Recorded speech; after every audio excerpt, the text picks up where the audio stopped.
Hai, assalamualaikum dan selamat pagi. Kali ini aku akan memaparkan mata kuliah hukum dan HAM tentang hak asasi manusia dalam perspektif Islam dengan dosen pengampu Ibu Raden Eriska Ginalita Dwi Putri SH MH yang saya hormati. Pertama-tama saya akan menjelaskan tentang latar belakang hak asasi manusia atau HAM. HAM merupakan hak-hak yang dimiliki setiap manusia yang melekat pada setiap individu sejak lahir. Ide mengenai HAM timbul di daratan Eropa pada abad ke-17 dan 18 sebagai reaksi atas feodalisme kaum bangsawan dan kekuasaan raja-raja yang absolut serta lalim terhadap rakyat dan masyarakat lapisan bawah. Sebagai reaksi atas kesewenang-wenangan tersebut, muncullah ide tentang penegakan hak asasi manusia, bahwa setiap manusia itu sama. Sebagai wawasan pembanding antara HAM yang bersumber dari Barat, yang legitimasikan dalam Universal Declaration of Human Rights atau Deklarasi Universal Hak Asasi Manusia, dalam perspektif Islam adalah sebagai berikut. Bersumber pada pemikiran filosofis semata, bersifat antroposentris, lebih mementingkan hak daripada kewajiban, lebih bersifat individualistik, dan manusia sebagai pemilik sepenuhnya hak-hak dasar. Sedangkan HAM Islam adalah bersumber pada ajaran Al-Quran dan Sunnah Nabi Muhammad SAW, bersifat teosentris, keseimbangan antara hak dan kewajiban, kepentingan sosial lebih diutamakan, dan manusia sebagai makhluk yang dititipi hak-hak dasar oleh Tuhan. Oleh karena itu wajib mensyukuri dan memeliharanya. Dalam Al-Quran terdapat 80 ayat tentang hidup, pemeliharaan hidup, dan penyediaan sarana kehidupan. 150 ayat tentang ciptaan dan makhluk-makhluk serta tentang persamaan dalam penciptaan. Terdapat 320 ayat Al-Quran mengetengahkan sikap menentang kezaliman dan orang-orang zalim, dan 50 ayat memerintahkan berbuat adil. Terdapat 10 ayat yang berbicara tentang larangan memaksa untuk menjamin kebebasan berpikir, berkeyakinan, dan mengutarakan aspirasi. Upaya tersebut terrealisasi dengan diratifikasinya Piagam HAM Islam atau dikenal dengan sebutan Piagam Kairo. Organisasi Konferensi Islam atau disingkat OKI sebagai wakil negara-negara Islam pada tahun 1979 dan 1981 telah mempublikasikan 2 dokumen tentang HAM Islam. 2 dokumen HAM Islam itu pada 5 Agustus 1990 telah diratifikasi dalam sidang tingkat Menteri Luar Negeri OKI ke-19 di Kairo. Atas usul Iran di tahun 2008, akhirnya tanggal 5 Agustus oleh negara-negara Islam diperingati sebagai Hari Hak Asasi Manusia Islam dan Kemuliaan Manusia. Piagam HAM dunia banyak memiliki kemiripan. Bahkan Piagam HAM Islam dengan bersandar pada ajaran agama telah memprediksikan hak dan kelebihan yang lain. Namun bagaimanapun juga kedua piagam ini memiliki perbedaan dan kontradiksi mendasar. Definisi hak asasi manusia dalam Islam.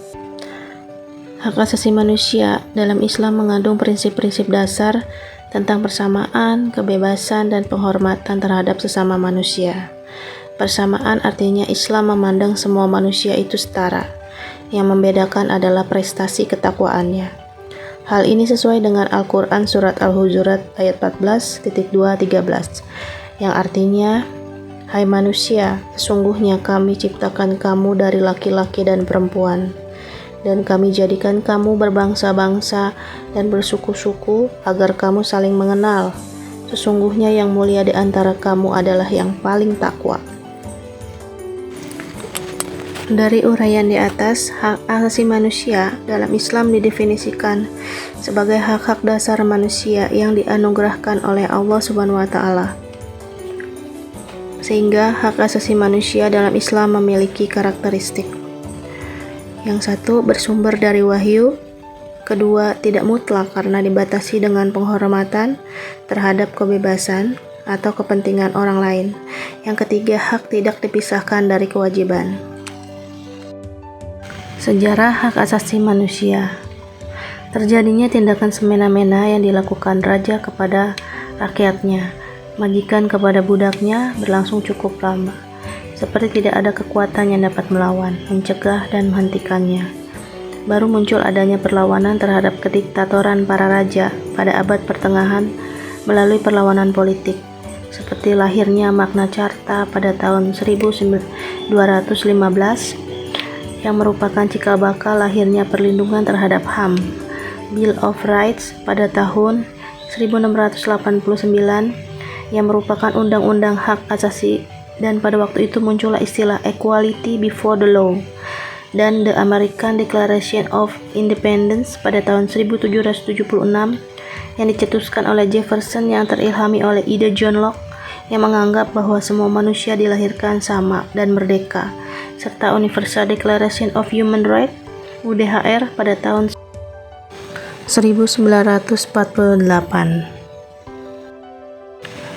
Keinginan pemimpin negara-negara Eropa merumuskan HAM yang diakui di seluruh dunia sebagai standar bagi perilaku manusia secara universal, yang perumusannya diserahkan pada Komisi HAM, Commission of Human Rights, yang dibentuk PBB pada tahun 1946. Pada tanggal 10 Desember 1948, rumusan komisi tersebut diterima secara aklamasi oleh negara-negara yang tergabung dalam PBB. 48 setuju sepenuhnya, 8 abstain, dan tidak ada negara yang menolaknya, dan kemudian diumumkan oleh PBB sebagai pernyataan sejagat hak asasi manusia atau Universal Declaration of Human Rights. Pernyataan sejagat HAM ini dimuat dalam 30 pasal, 28 pasal mengenai HAM, 1 pasal mengenai kewajiban individu, dan 1 pasal lagi mengenai larangan untuk meniadakan salah satu hak dalam pernyataan tersebut. Al-Quran sebagai sumber hukum pertama bagi umat Islam telah meletakkan dasar-dasar HAM serta kebenaran dan keadilan jauh sebelum timbul pemikiran mengenai hal tersebut pada masyarakat dunia. Hal ini dapat dilihat dalam ketentuan-ketentuan yang terdapat dalam Al-Quran, yaitu diantaranya: 1. Dalam Al-Quran terdapat 80 ayat tentang hidup, pemeliharaan hidup, dan penyediaan sarana kehidupan. Misalnya dalam surat Al-Maidah ayat 5, kutip 2, 32. Oleh karena itu, kami tetapkan suatu hukum bagi Bani Israel bahwa barang siapa yang membunuh seorang manusia bukan karena orang itu membunuh orang lain atau bukan karena membuat kerusakan di bumi, maka seakan-akan dia telah membunuh manusia seluruhnya.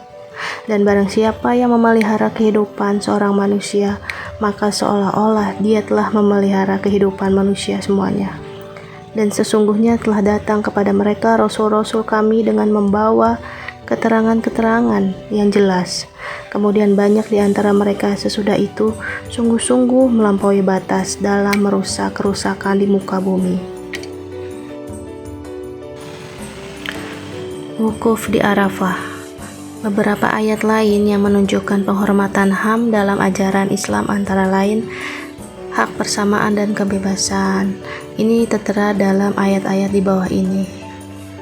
Lalu khutbah wada sampai sekarang dikenal sebagai khutbah perpisahan Nabi Muhammad SAW dengan umatnya di seluruh dunia dengan meneguhkan kesempurnaan risalah Islam yang diajarkannya. Dalam khutbah atau pidato yang bertepatan dengan pelaksanaan wukuf di Arafah